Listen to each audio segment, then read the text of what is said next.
저 위에 계신 분들과 인사하도록 하겠습니다. 예수 안에서 행복하세요. 인사하겠습니다. 예수 안에서 행복하세요. 예. 우리 창대교회 모든 성도님들이 정말로 예수 안에서 늘 행복한 삶을 사셨으면 좋겠습니다. 오순절날 성령 강림 사건 이후로 초대교회가 아주 급성장하였고 부흥하였습니다. 자, 1절 말씀해 보니까 그때 제자가 더 많아졌는데 라고 기록하고 있습니다. 성경은 그때 수많은 사람들이 있었다라고 기록하지 않고 제자가 더 많아졌다라고 기록을 하고 있습니다.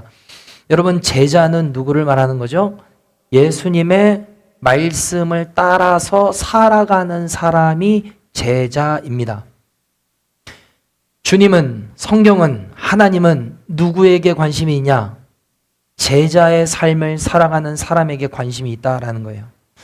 사람들은 눈에 보이는 것에 현혹당합니다. 그 교회 성도가 얼마나 모이냐? 모이는 군중의 수에 우리는 관심이 있습니다. 그 교회는 얼마나 커? 그 교회 얼마 들여서 교회를 지었어? 거기에 관심이 있습니다. 그 교회에 예산이 얼마야? 결산이 얼마야? 부동산이 얼마나 있어? 많으면 와 하고 적으면 에이 합니다. 근데 주님은 그런 거에 관심이 없다라는 거예요. 성경은 제자에 관심이 있다라고 기록을 하고 있습니다.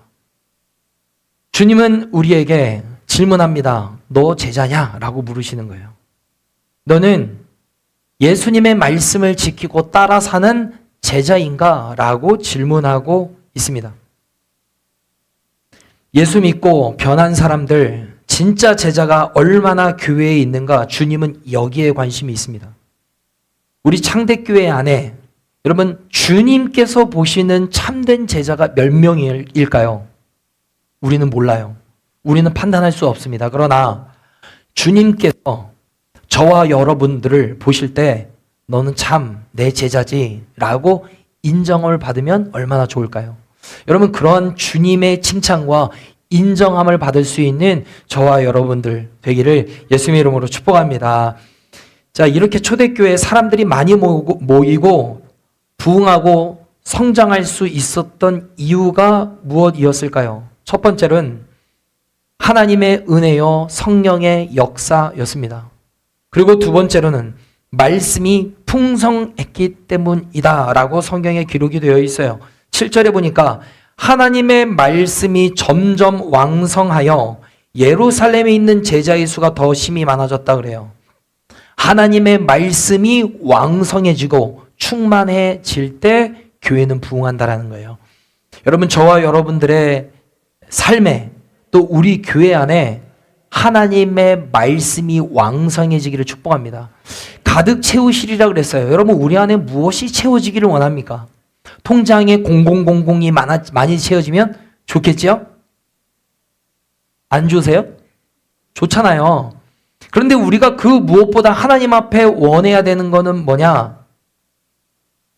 내 안에 말씀이 채워지게 하여 주시옵소서라는 거예요. 하나님의 은혜, 하나님의 말씀이 내 안에 채워지게 하여 주시옵소서. 하나님의 말씀에 충만해지니까 삶의 변화가 일어나게 되었죠. 초대교회 성도들이 예수 믿고 변화된 삶을 살기 시작했습니다. 자신의 것을 자신의 것으로 여기지 않고 사도들의 발 앞에 내놓기 시작했어요. 이것 자체가 놀라운 변화죠. 내 것을 내 것으로 여기지 않고 사도들의 발 앞에 놓고 공동체를 위해서 사용해 주십시오 라고 하는 것 자체가 놀라운 변화였습니다. 어떻게 저렇게 다양한 사람들이 있는데 서로 사랑하고 품고 섬기며 살아갈 수 있을까? 주변에서 그러한 모습을 보고 그러한 삶들이 매력을 느껴서 초대교회 공동체 안에 들어오기 시작했던 거죠. 그런데 이렇게 초대교회 안에 놀라운 부흥과 역사가 일어날 때 아무런 문제가 없었느냐? 그렇지 않다라는 거예요. 자, 오늘 1절 말씀에 어떤 갈등이 있었나? 예상치 못한 문제가 생깁니다. 자, 1절 말씀을 함께 읽어보겠습니다. 시작. 그때 제자가 더 많아졌는데 헬라파 유대인들이 자기의 과부들이 매일의 구제에 빠짐으로 히브리파 사람을 원망하니. 자, 초대교회 안에 어떠한 문제가 생겼냐면 그림을 함께 보면요. 초대교회 안에는 크게 두 부류의 사람들이 있었습니다. 첫 번째로는 히브리파 유대인들이에요. 이 사람들은 유대 지역에 살아가면서 아람어와 히브리어를 사용하는 정통 유대인입니다. 정통 유대인. 그런데 그 안에 이 초대교회 안에 또 어떤 사람이 있었냐면 헬라파 유대인들이 있었어요. 이 사람들은 주변에 살다가 이사 온 사람들 또는 주변 헬라 지역에 살아가다가 절기가 되면은 이쪽에 와서 예배드리고 하는 사람들이 초대교회 안에 두 지파가 부류가 있었던 거예요.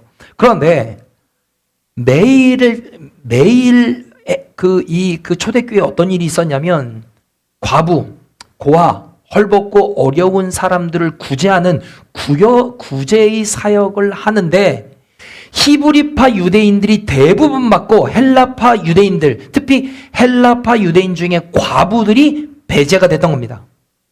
그러니까 헬라파 유대인들이 마음이 어떻겠어요? 마음이 안 좋죠. 불편한 겁니다. 왜 우리 배제시키냐? 왜 우리 제외시키냐? 마음에 이런 생각이 들어서 이들이 어떻게 했냐? 히브리파 사람을 원망하니 그랬습니다. 아쉬운 건 이거예요. 그들이 무언가 불공정하고 부당함을 받았다면 사도들에게 가서 우리가 이러한 대우를 받고 있으니 사도들이 적극적으로 나서서 이 분열을, 이 어려움을 좀 해결해 주세요. 공정하게 받을 수 있도록 좀 이렇게 치리 좀 해주세요 하면은 사도들이 그 문제를 해결했을까요? 못했을까요? 아마 해결하려고 노력했을 겁니다. 그런데 그렇게 하지 않고 이 헬라파 유대인들이 어떻게 했냐면 히브리파 유대인들을 찾아가서 원망하기 시작한 겁니다. 뭐라고 이야기를 하면서 뭐라고 원망을 했을까요? 아니, 교회가 이러면 되냐? 왜 우리를 무시하냐? 왜 우리를 제외시키냐? 이거 부당한 거 아니냐? 이렇게 하면서 원망하고 불평했던 거죠. 그런데 우리가 먼저 알아야 될 것은 여러분, 교회 안에는요, 죄인들이 모이고 부족하고 허물이 많은 사람들이 모이는 곳입니다. 완벽한 사람들이 모이는 곳이 아니에요. 부족함과 약하고 허물이 많은 사람들이 모이는 공동체이기 때문에 문제가 생길 수 있나요? 없나요? 충분히 있죠. 이렇게 생각을 해야 교회 안에서 상처를 안 받을 수 있습니다. 왜요?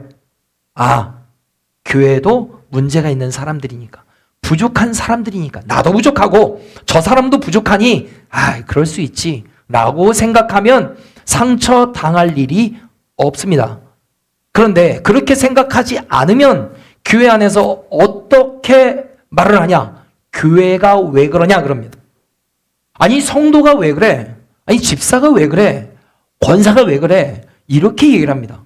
아니, 목사가 왜 그래? 여러분, 그렇게 하면서 원망하기 쉽다라는 거예요. 근데 우리는 인정해야 돼요. 나도 허물이 많습니다. 우리 모두 자신은 허물이 많아요. 연약한 투성인 사람들입니다. 그렇기 때문에 교회 안에 그런 사람들이 모여있기 때문에 문제가 생길 수 있다 없다? 있다라는 거예요. 그런데 이 문제를 어떻게 해결하는가, 이게 중요하겠죠. 자, 사도들이 이 문제를 해결하는 방식을 한번 보도록 하겠습니다. 자, 2절 말씀을 함께 읽어볼게요. 2절 시작. 12사도가 모든 제자를 불러 이르되 우리가 하나님의 말씀을 제쳐놓고 접대를 일삼는 것이 마땅하지 아니하니. 아멘. 자, 이 12사도가 이 이야기를 듣고 가장 먼저 했던 것은 모든 제자를 불러 이르되 그랬어요. 그러니까 갈등이 생겼을 때 그거를 그냥 덮어두지 않았다라는 겁니다. 여러분, 교회 안에 어떠한 문제가 생기죠? 근데 그것을 그냥 덮어두잖아요? 모른 척 하잖아요? 그러면 자연스럽게 해결될 때도 있지만 대부분이 그냥 덮어놨다가는 그게 골마 터져가지고 큰 문제가 발생할 때가 참 많이 있습니다.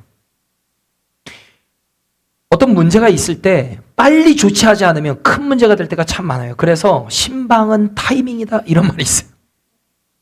그 타이밍을 놓치면 이 사람이 마음속에 골마요. 서운한 감정이 조금 있었는데 시간이 지나면 점점 더 이 서운한 마음이 점점 커져. 그래서 상처를 받게 되는 일들이 참 많이 있습니다. 이 사도들은 가장 먼저 문제가 생길 때 사람들을 불러놓고 적극적으로 그 문제를 오픈했습니다.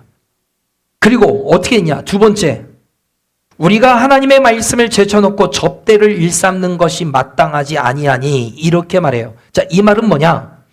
우리가 하나님의 말씀을 제쳐놓았고 뒤로 미루어 놨다라는 걸 인정했다라는 거예요. 그래서 문제가 생겨났다라는 거예요. 그러니까 무슨 말이냐면 사도들 안에서의 잘못을 먼저 인정했다는 거예요. 우리의 실수가 뭐냐? 어떤 문제가 생기죠? 가장 먼저 내 안에서 문제를 봐야 되는데 우리의 실수는 뭐냐? 남 탓하기 바쁜 거예요. 문제가 생긴다. 그럼 이거 누구 잘못이야? 라는 거죠. 문제가 생긴다. 그러면 누구 때문에 이런 일이 생긴 거야? 책임 전가 하기 시작하는 거죠. 나는 완벽하냐? 그렇지 않습니다. 그런데 내 안에서의 잘못은 보지 않고 다 남 탓, 운 탓하는 겁니다. 운이 없어서 그래. 여러분, 지혜로운 사람은 어떤 사람이냐? 내 안에 먼저 들보를 보는 사람입니다. 내 안에 들보는 있지 않은가? 이걸 먼저 보라고 주님이 말씀하셨죠. 근데 문제는 뭐냐? 내 안에 들보는 보지 못하고 늘 남 탓하는 겁니다. 여러분, 이럴 수도 있었잖아요. 초대교회 사도들이 사람들 다 불러놓고 너희들 왜 싸우냐? 왜 교회에서 제외시키느냐? 왜 배제시키느냐? 왜 이런 원성이 나오게 하느냐? 너희들 똑바로 못해? 이렇게 소리칠 수도 있었겠죠. 아니, 구제사역 하다가 이 접대를 일삼는 이 일 때문에 이 문제가 생겼으니 우리는 앞으로 이 사역하지 않겠다. 여러분, 이럴 수도 있잖아요. 근데 이들이 그렇게 하지 않고 가장 먼저 했던 것은 우리의 우선순위가 잘못됐기 때문에 이 문제가 생겼다라고 인정했다라는 거예요. 여러분, 우리의 가정 안에서도 갈등이 있고 어려움이 있을 때 가장 먼저 해야 되는 것은 남편 탓, 아내 탓, 부모 탓, 자녀 탓. 여러분, 탓하기 전에 나는 어떠한가 먼저 돌아볼 수 있는 지혜가 있게 되기를 예수님의 이름으로 축복합니다. 여러분, 사도들은 그렇게 했다라는 거예요. 자, 그리고 그 다음에 자신들의 실수를 인정하고 어떻게 해요? 3절에 보니까 형제들아 너희 가운데서 성령과 지혜가 충만하여 칭찬받는 사람 7을 택하라. 우리가 이 일을 그들에게 맡기고 그랬어요. 초대교회 안에 있는 성도들에게 너희 중에 성령과 지혜가 충만하여 칭찬받는 사람 7을 우리가 택하겠다가 아니라 사도들이 택하겠다는 게 아니라 너희들이 택하라는 거예요. 너희들이 택하라. 너희들이 세워라. 그리고 우리가 어떻게 하겠다? 우리가 섬기는 대접하는 이 일을 그들에게 맡기겠다라는 거예요. 그럼 사도들은 뭐하냐? 4절 우리는 오로지 기도하는 일과 말씀 사역에 힘쓰리라 하니. 이 사도들이 깨달은 것은 기도와 말씀을 우리가 제쳐두고 우선순위가 바뀌게 되면서 초대교회 안에 이러한 문제가 생겼구나라는 걸 알게 되면서 우선순위를 다시 했다라는 거예요. 우리가 기도와 말씀 전하는 일, 말씀 연구하는 일에 우리가 집중하고 헌신할 테니 나머지 일에 대해서는 7 집사, 일꾼을 세워서 그 일을 우리가 그들에게 맡기겠으니 너희들이 사람을 세우라는 거예요. 자, 그런데 그때 기준이 무엇이냐라는 거죠. 성령과 지혜가 충만하여 칭찬받는 사람을 택하라는 거예요. 이게 기준이었습니다. 그럼 사실 이거 좀 애매하죠, 기준이. 성령과 지혜가 충만한 사람. 이런 기준이 애매모호합니다. 뭔가 딱 이게 무슨 무자르듯이 딱 되는 게 아니에요. 이 두리뭉실합니다. 그런데 그러한 기준을 주는 거죠. 우리가 교회 안에서 일꾼을 세울 때 여러 가지 고민을 하고 고려를 하고 사람을 세우죠. 보통 이러한 것을 생각을 합니다. 가장 먼저 교회 오래 다닌 사람을 세우기가 쉽습니다. 그 교회에 오래 적을 두고 있었다. 이거는 칭찬받을 일이죠. 그 오랜 시간 동안 교회에서 헌신했기 때문에. 그런데 그게 사람을 세우는 기준이 되면 안 된다라는 거예요. 왜냐? 여러분, 교회 안에 누가 문제를 많이 일으키는 줄 아세요? 새신자가 일으킬까요? 교회 오래 다닌 사람이 문제를 일으킬 확률이 참 높습니다. 왜요? 자신이 주인이라고 생각하기 때문에 그래요. 내가 주인님네. 그렇게 하면서 큰 목소리 치는 겁니다. 그렇기 때문에 그게 기준이 되면 안 된다는 거예요. 돈 많은 사람 세우기가 쉽습니다. 여러분, 돈 많은 사람이 헌신할 것 같죠? 근데 그렇지 않습니다. 교회 안에는 오히려 가난하고 정말 먹고 살기 힘든 사람이 더 헌신하고 더 기도하고 하나님 앞에 매달리는 걸 봅니다. 절대적이지는 않아요. 그러나 많은 부분 그래요. 희한해요. 그래서 돈 많은 사람 세우면 기준이 이게 초대교회 일꾼을 잘못 세우는 거죠. 그러니까 기준이 없는 거죠. 그런 건. 지식과 배움이 많아서 학벌이 좋고 똑똑한 사람, 여러분 이게 기준이 아니었다라는 거예요. 여러분 요즘은요, 여러분 이 배움도요 아주 많은 사람들 많습니다. 뭐 석사, 박사, 척척 박사들이 얼마나 많아요. 그런데 똑똑한 사람을 교회에서 일꾼으로 세우죠. 그러면 여러분 교회가 잘 굴러갈 것 같죠? 쩍쩍댑니다. 과학적으로 말도 안 된다. 상식적으로 말이 안 된다. 맨날 쩍쩍대다가 진행이 안 돼요. 내 경험으로 말이야. 서로 맨날 싸웁니다. 그러니까 많이 배운 사람, 오히려 이런 사람들이 믿음으로 순종하고 살아가는 게 참 더 힘든 걸 봐요.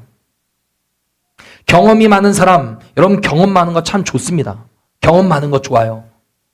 그런데 이 경험이 연륜으로 끝나야 되는데 내 경험이 다오라 이렇게 생각을 하면 이게 또 문제가 됩니다.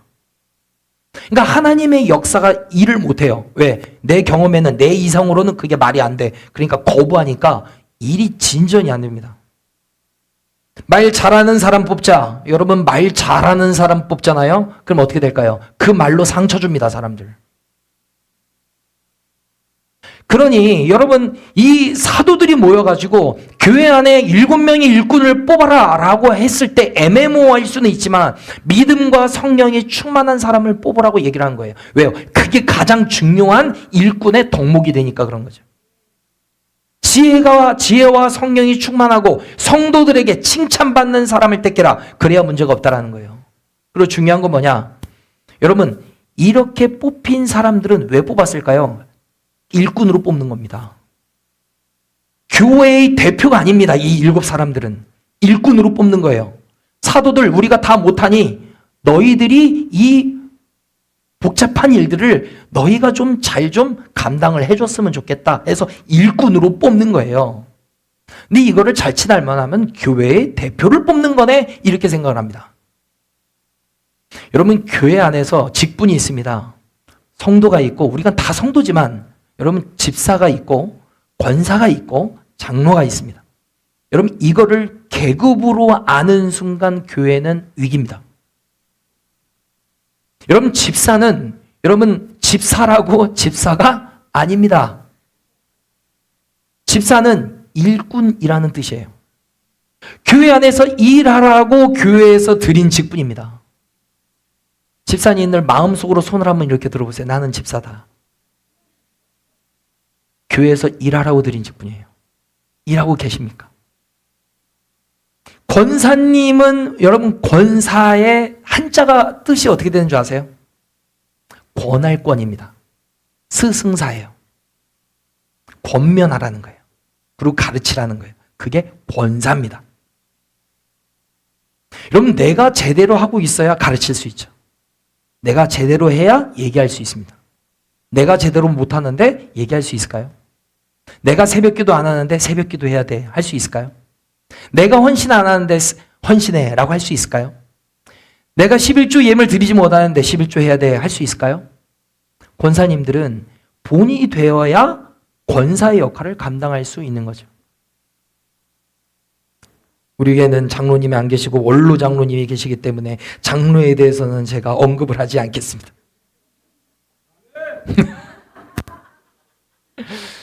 여러분 근데 성도보다 집사는 성도보다 더 잘 섬기고 일하라고 주신 직분이고요. 권사는 집사보다 더 열심히 섬기라고 주신 직분이고요. 장로도 권사보다 더 섬기라고 주신 직분이에요. 근데 이거를 계급으로 알면은 왜 나 권사 안 주냐? 나 왜 장로 안 시켜주냐?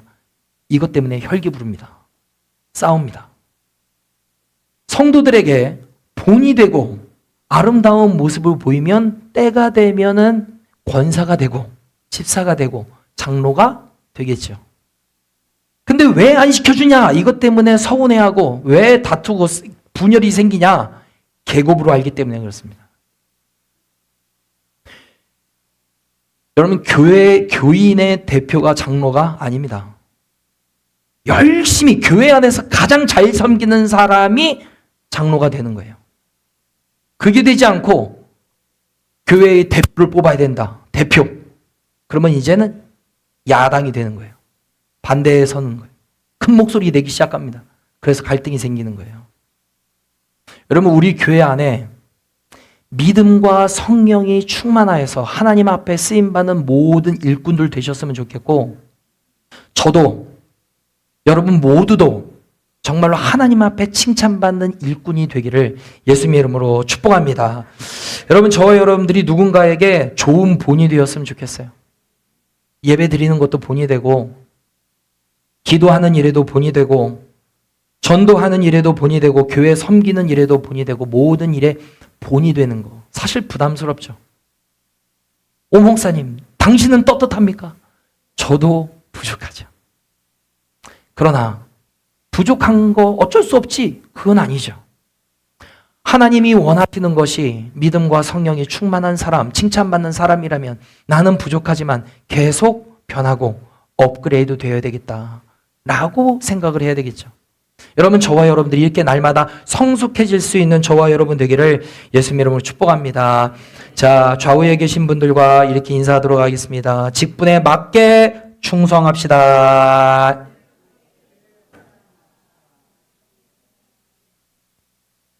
자, 5절 말씀 함께 읽어보겠습니다. 5절 시작. 온 무리가 이 말을 기뻐하여 믿음과 성령이 충만한 사람 스데반과 또 빌립과 브로고로와 니가노로와 디몬과 바메나와 유대교에 입교했던 안디옥 사람 니골라를 택하여. 아멘.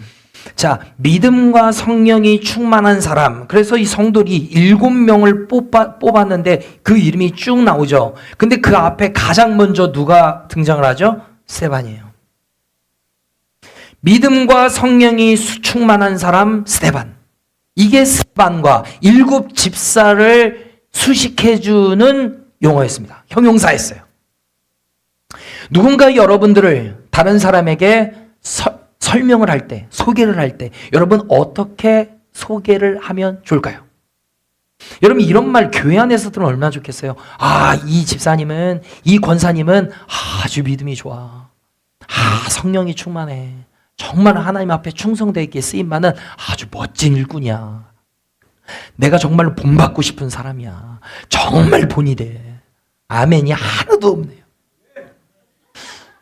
여러분, 그러한 인정을 받고 칭찬을 받으면 얼마나 기분이 좋겠어요.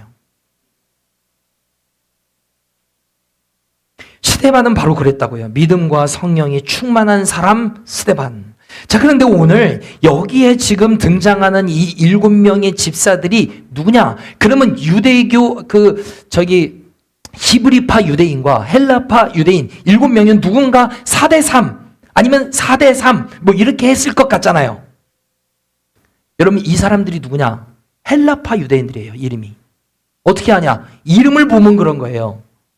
우리는 잘 모르죠, 이 사람들이 이름에 대해서. 예를 들면 오창영 하면 그 이름을 들으면 아, 한국 사람 이렇게 되겠죠. 나카무라 그러면 어디 사람이에요? 일본 사람. 이 이름이 헬라파 유대인식의 이름이에요. 그러니까 헬라파 유대인들을 7명을 세운 겁니다. 왜 그랬을까요? 이 헬라파 유대인들이 매일의 구제에서 제외된 것을 당했기 때문에 그 제외를 당하고 배제를 당했을 때 마음이 어려운 거를 이들이 알았겠죠. 그러니까 앞으로는 너희들이 그 고통과 그 아픔을 경험을 했으니 앞으로 차등하지 말고 차별하지 말고 또 너희들 헬라파 유대인들을 세워줬다고 해서 너희의 편에 있는 사람들만 섬겨주지 말고 나머지 사람들 다 공평하게 해줘 하면서 헬라파 유대인들 7명을 뽑은 거예요. 이 일하는 방식이 아주 독특한 거죠. 이 성숙하지 않으면 이렇게 될 수가 없는 거죠. 자, 그리고 이 스데반이 복음을 전하고 만나는 사람들에게 이제는 놀라운 기적을 베풀어 주는 거죠. 자, 그런데 그때 많은 사람들과 이 논쟁을 하게 됐어요. 10절에 보니까 스데반이 지혜와 성령으로 말함을 그들이 능히 당하지 못하여 그랬습니다. 이 스데반과 거기에 있는 사람들과 함께 이야기를 나누는데 감당이 안 되는 거예요. 이 사람들이. 스데반이 다 이겼다 이 말이에요. 굴복했다라는 거예요. 그러면 와, 스데반 말 잘했나 보네. 말빨 셌네. 아닙니다. 여러분, 이 스데반의 언변이 좋을 수 있었던 이유가 무엇이었겠어요? 성령과 지혜가 충만했기 때문이죠. 그러니까 하나님이 스데반과 함께 하니까 능력의 언변이 나왔다 이 말이에요. 여러분, 성령이 충만하다는 건 뭡니까? 성령이 충만하다. 내 생각보다 하나님의 뜻을 먼저 구하는 사람이고요. 내 욕심보다 말씀에 순종하는 사람이고요. 내 힘보다 성령의 도우심을 의지하는 사람, 그 사람이 바로 성령 충만한 사람이라는 거예요. 그러니까 성령의 다스림을 받는 사람, 이 사람이 성령 충만한 사람입니다. 내 감정의 다스림을 받는 사람은 뭐냐? 감정에 충만한 사람이죠. 세상의 방식, 세상의 가치관에 사로잡혀 있다. 이건 성령 충만하고 세상령에 사로잡혀 있는 사람, 세상령에 충만한 사람입니다. 그런데 일곱 일꾼은 누구냐? 믿음과 성령이 충만한 사람. 이런 사람을 하나님이 사용하셨다라는 거죠. 그런데 이 스데반이 복음을 증거하다가 이 모인 사람들이 어떻게 하냐면 거짓 증인을 몇 명을 포섭을 합니다. 그래서 고발해요. 자기가 했던 말도 아닌데 거짓말로 고발을 해요. 내가 한 게 아닌데 고발당한다. 여러분 기분이 좋아요, 안 좋아요? 안 좋죠. 화가 납니다. 자, 그런데 이 스데반이 어땠냐? 15절 말씀을 함께 읽어보겠습니다. 15절 시작. 공회 중에 앉은 사람들이 다 스데반을 주목하여 보니 그의 얼굴이 천사의 얼굴과 같더라. 아멘. 자, 공회 중에 앉아 있는 사람들이 스데반을 봤어요. 스데반의 얼굴을 봤습니다. 근데 그의 얼굴이 천사의 얼굴과 같았대요. 천사의 얼굴과 같았다. 여러분, 지금 억울한 상황이에요. 내가 한 게 아니에요. 내가 한 말이 아니에요. 그런데 고발당했어요. 그럼 억울하죠. 그러면 어떻게 되겠습니까? 얼굴에 혈기가 드러나겠죠. 미간이 찌푸려지겠죠. 화가 가득할 겁니다.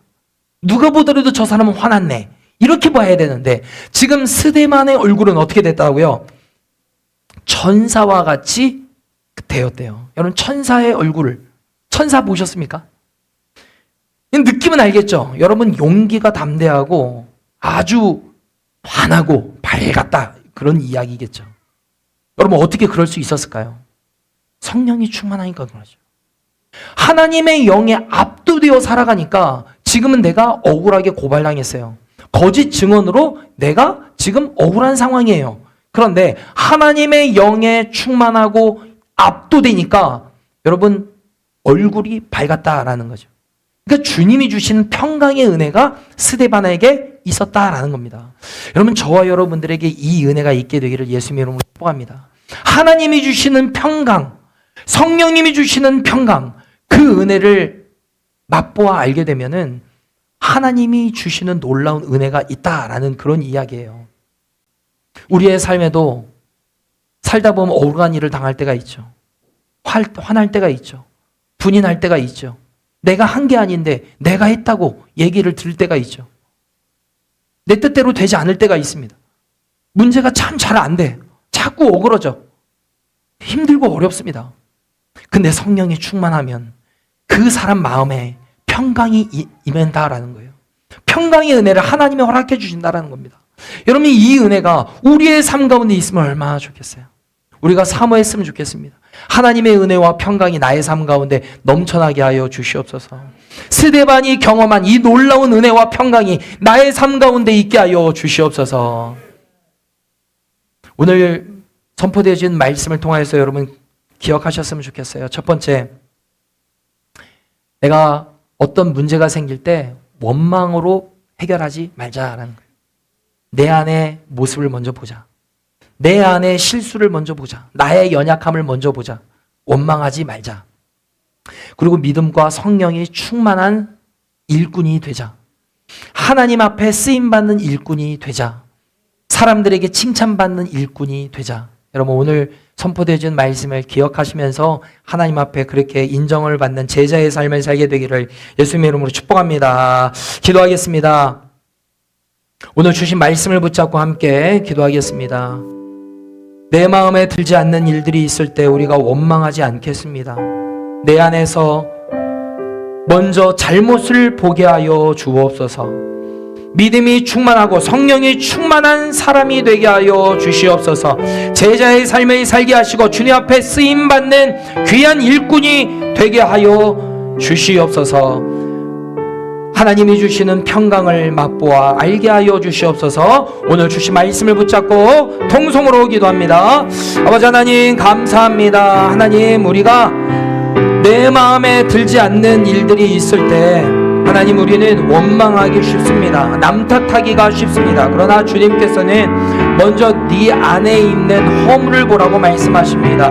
내 안에 먼저 잘못과 실수를 돌아보게 하여 주시옵소서.